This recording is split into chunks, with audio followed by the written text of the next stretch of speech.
When did you first meet? Can you describe when you first met? You met one another. Maybe Mom, you go first, and then Fa, when you first met one another in your first date.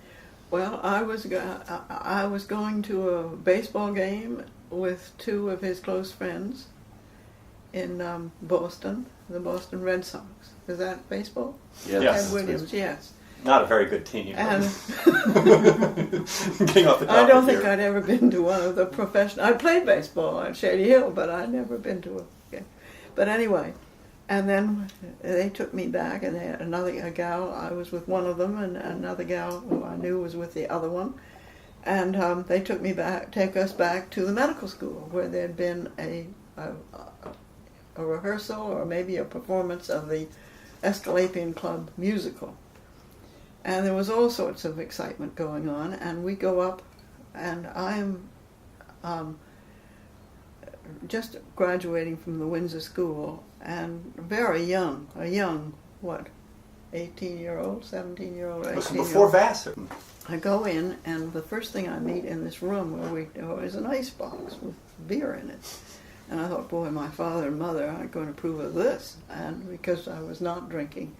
Get into the room, and there are other people there, and everybody's very nice to me, and all of a sudden there's a scream, "Oh, Crow, where are you? Come on out."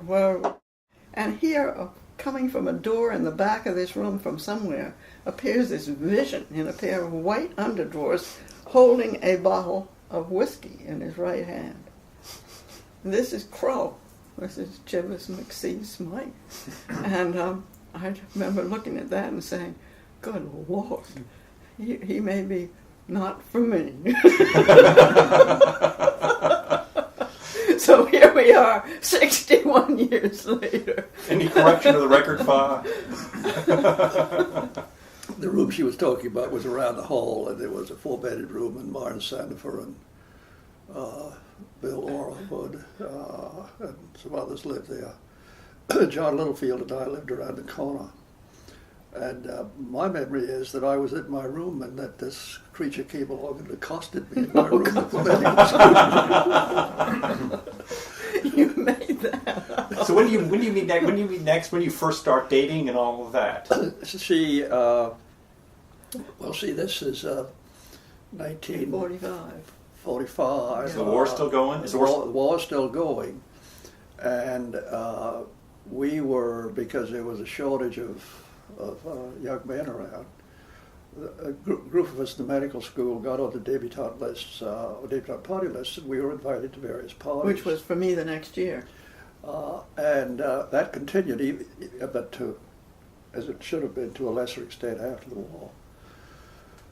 But we were still invited, and I had met this young lady, and I danced with her occasionally at parties, and then in the summer of 1948, at the end of my internship year, I'd broken up with a girl I was going out with named Phyllis Ray, and John Littlefield knew this, and he called me up one day and he said, "You remember Polly Layton?"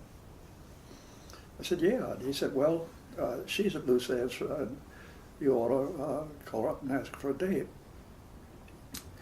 And in the meantime, I told John that there was a girl I knew who was the daughter of one of my father's partners, and she was working and had an apartment on the backside of Beacon Hill by the General. John was interning at the General, I was at the Boston City.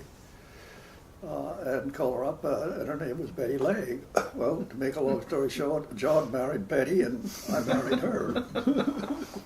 So at this point, Mummy is a sophomore? No, Vassar? a rising senior at Vassar.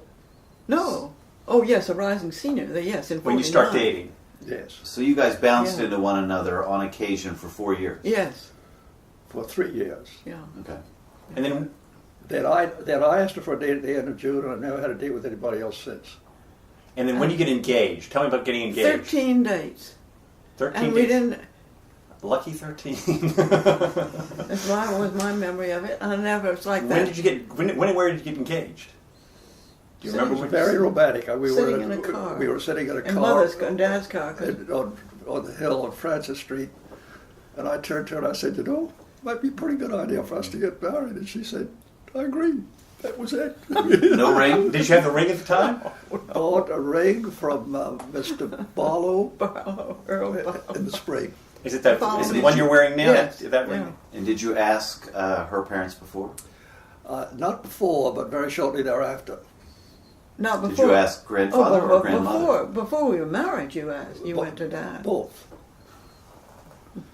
And did you talk at the time? Were you talking sort of? Did you talk about anything about sort of what your plans were in terms of growing up and everything? Just sort of the moment we're getting married. Like, so that was.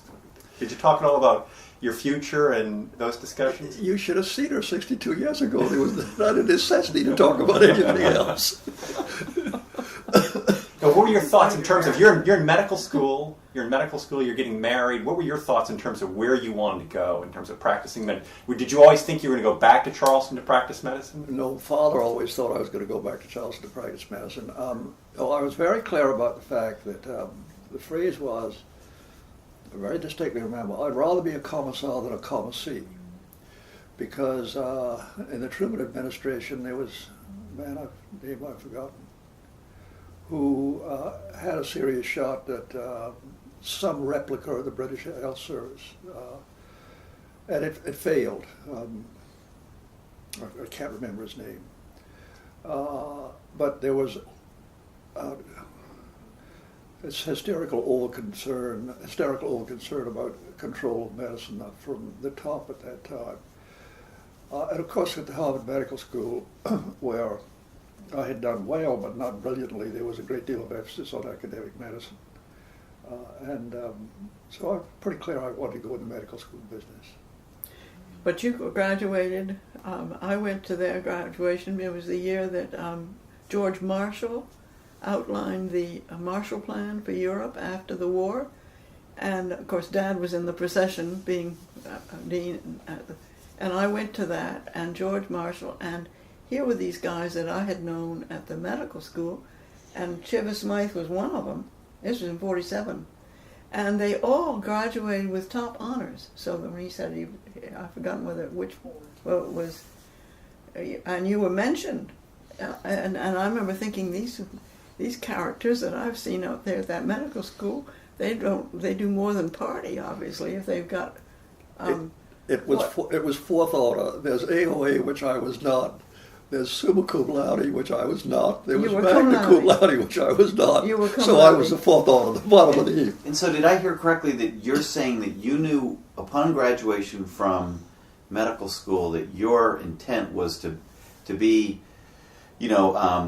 running a medical school student, teaching a medical school, teaching, or in that vein, and that your intent wasn't really to practice medicine and go be a country doctor, and you weren't going to go academic? I mean, The original intent was that I was going to be a surgeon and that I would do internal medicine for 1 year because it seemed to me that I talked to the surgeons and asked all sorts of questions and never could answer them. And I'd done a lot of what we then called striking, which was substitute internships at the Mass General. And so I was familiar with the Mass General, and I'd worked with Oliver Cope and so on and so forth. So what I did the year at the Boston City Hospital, which at that time produced more people in academic medicine than any other training program in the country. That was at that time, and that's long since faded from the scene.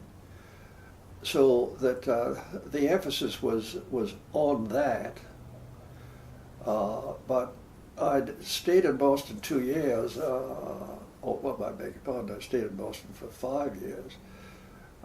And Dr. Castles used to say that you could get everything there was to get out of the service at the Boston City in 2 years. There wasn't much more to get out of it.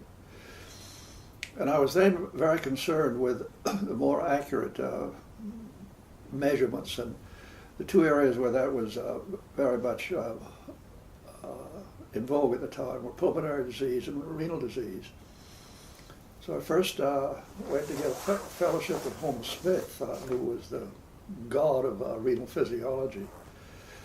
And he and I talked back and forth, and he finally said to me, "I'll gladly offer you a position, but I don't think that's what you really want." Well, in the meantime, I got involved with a man named Ted Badger, who was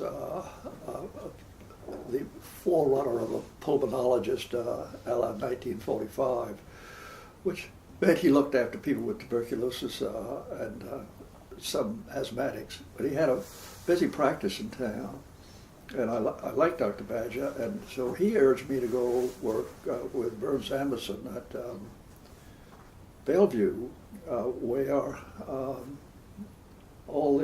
the chest surface, where all the stuff that is now being done in measuring pulmonary functions were done. So I spent a year there, and the culture at Bellevue was so very different than that in Boston that I didn't like it very much. So I wanted to move on, and undoubtedly the worst mistake of my professional career, Andre Cournand offered me a fellowship. I didn't apply for it. He came in and offered me a fellowship. And I turned it down. And of course, he went on to win the Nobel Prize and introduced cardiac catheterization and trivial chorea. And I went to work for Stan Bradley at Presbyterian.